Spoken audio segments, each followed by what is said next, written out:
Hello dear student, you are most welcome today in this my online class. Today for class 11, chapter first prose, the portrait of a lady written by Khushwant Singh. We have to read paragraph 7.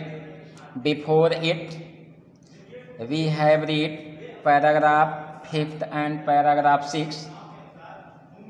And today in this my online class we have to read about English prose class 11 chapter first, the portrait of a lady, paragraph 7. Please look and listen carefully what I say. Before it, you have read that as the years rolled by they saw less each other. इसके पहले आप लोगों ने क्या देखा कि जब ये लोग शहर में आ गए, जैसे जैसे समय बीतते गए, खुशवंत सिंह और उसकी दादी माँ से मुलाकात वैसे वैसे कम होती गई। जब खुशवंत सिंह स्कूल से वापस आते थे तो उनकी दादी माँ पूछती थी कि आज विद्यालय में क्या पढ़ाई हुई, तो खुशवंत सिंह बताते थे कि पश्चिमी विज्ञान के विषय में, गुरुत्वाकर्षण के नियम के विषय में, आर्किमिडीज के सिद्धांत के विषय में, पृथ्वी गोल है इसके विषय में बतलाया गया। तो ये चीज़ें जब बात बताते थे तो उसकी दादी माँ अप्रसन्न हो जाती थी, क्योंकि वह उन सब विषयों में बहुत कम जानती थी, इसलिए राइटर की मदद नहीं कर पाती थी, खुशवंत सिंह की मदद नहीं कर पाती थी। तो इस तरह से ऐसा समय आ गया कि दादी माँ कभी कभी प्रायः नाराज़ भी रहती थी और बहुत कम बोलती थी। आइए अगले पैराग्राफ में।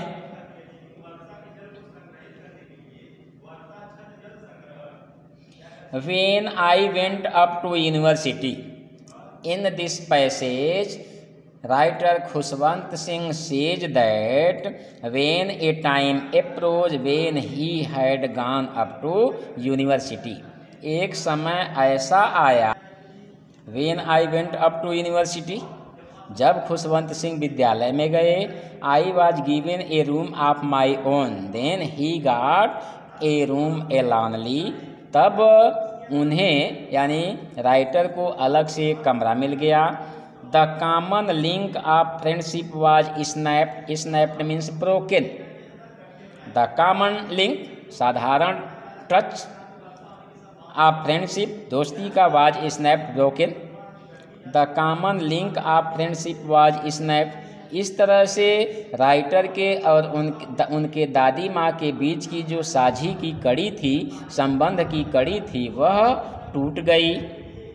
My grand mother accepted her seclusion with resignation. देखिए, माई ग्रैंड मदर दादी माँ, एक्सेप्टेड एग्रीड स्वीकार कर ली, हर उनके, देखिए सेक्लूजन, सेक्लूजन एकांतवास, रेजिग्नेशन शांत भाव, त्यागपत्र। My grand mother accepted her seclusion with resignation. मेरी दादी ने यानी राइटर खुशवंत सिंह की दादी ने अपना एकांतवास शांत भाव से एक्सेप्ट कर लिया, शांत भाव से स्वीकार कर ली।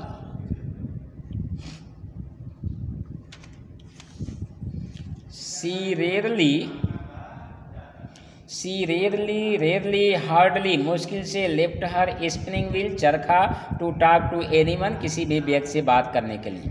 She rarely left her spinning wheel to walk to anyone, वह यानी दादी माँ बमुश्किल से, देखिए she rarely left her spinning wheel to talk to anyone,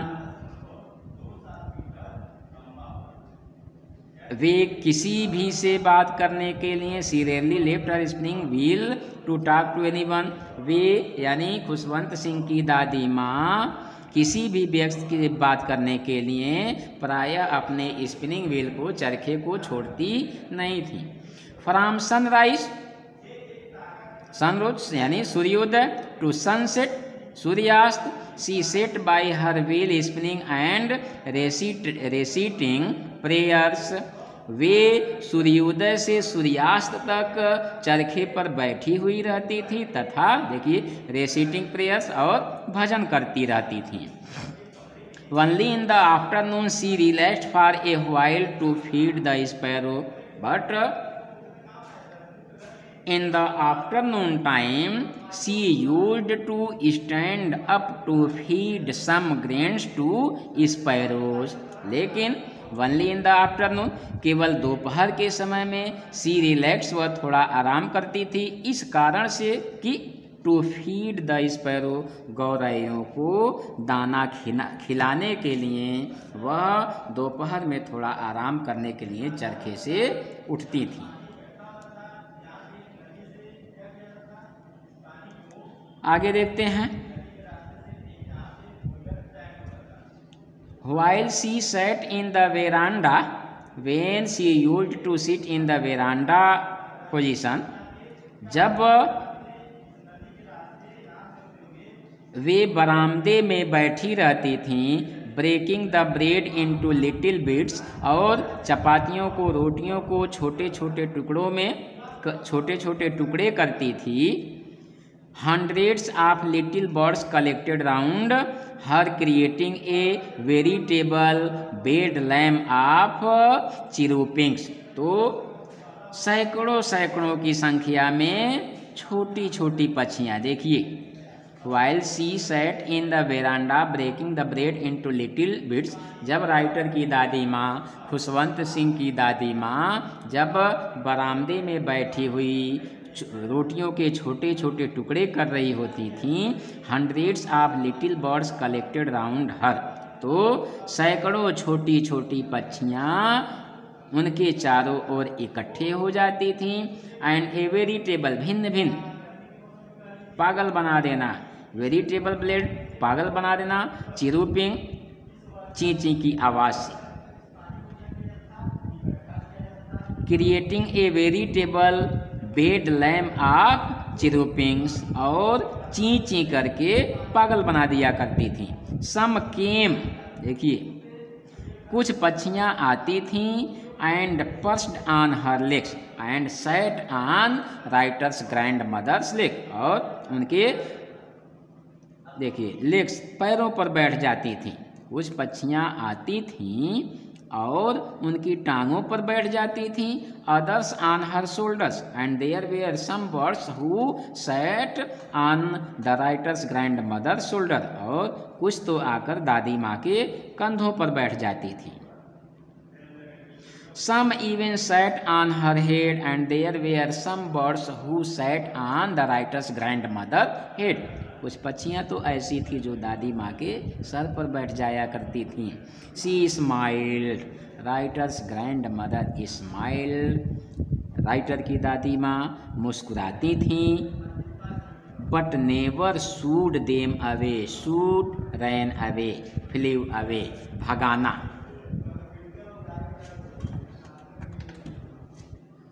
but never should them away, but writer's grandmother never flew away those little birds, लेकिन writer की दादी माँ कभी उन्हें भगाती नहीं थी।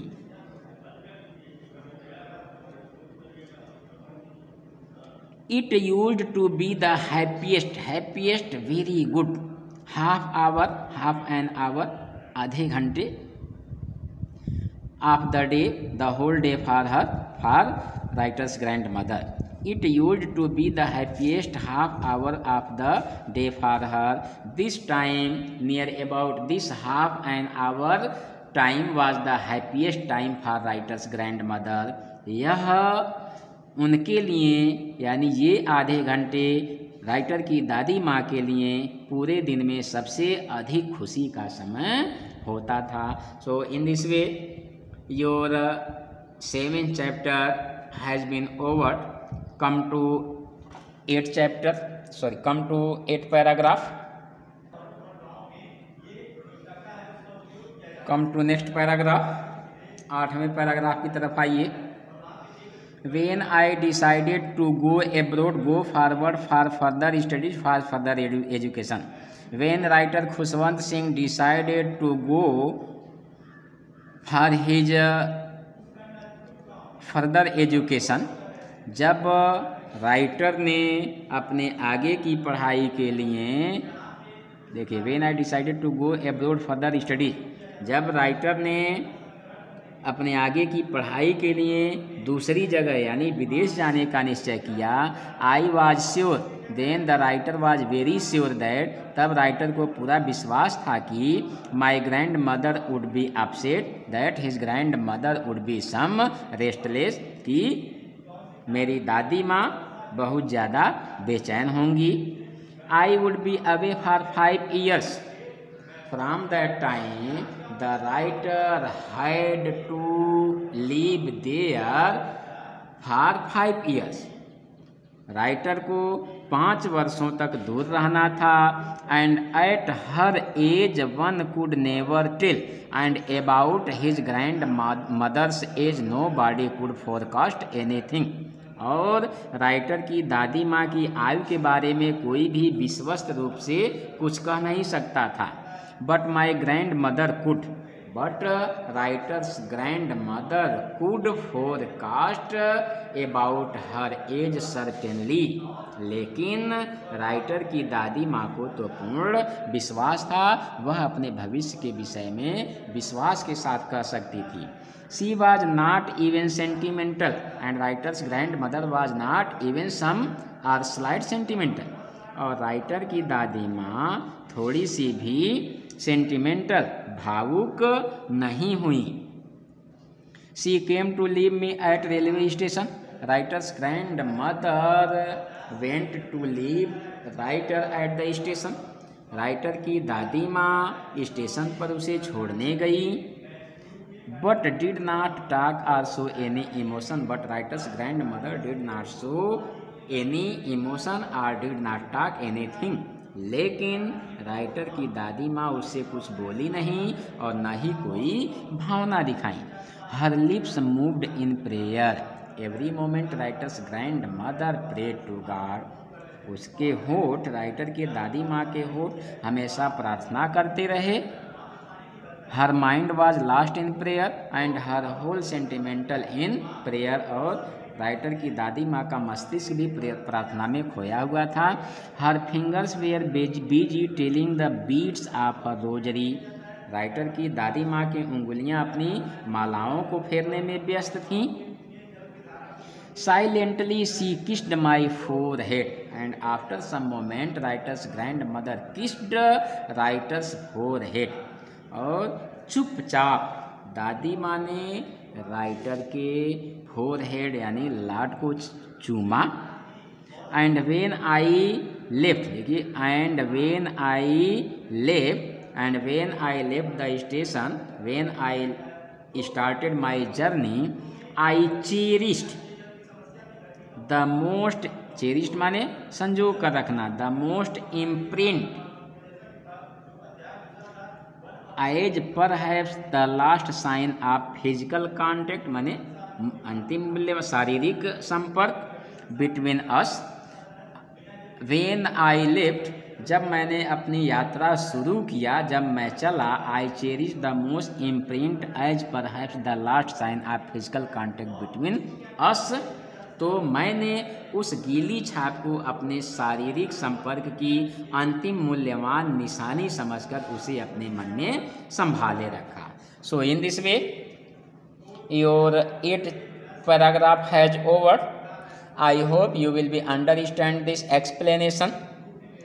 So you are advised to listen to watch very carefully this video and learn everything related this chapter।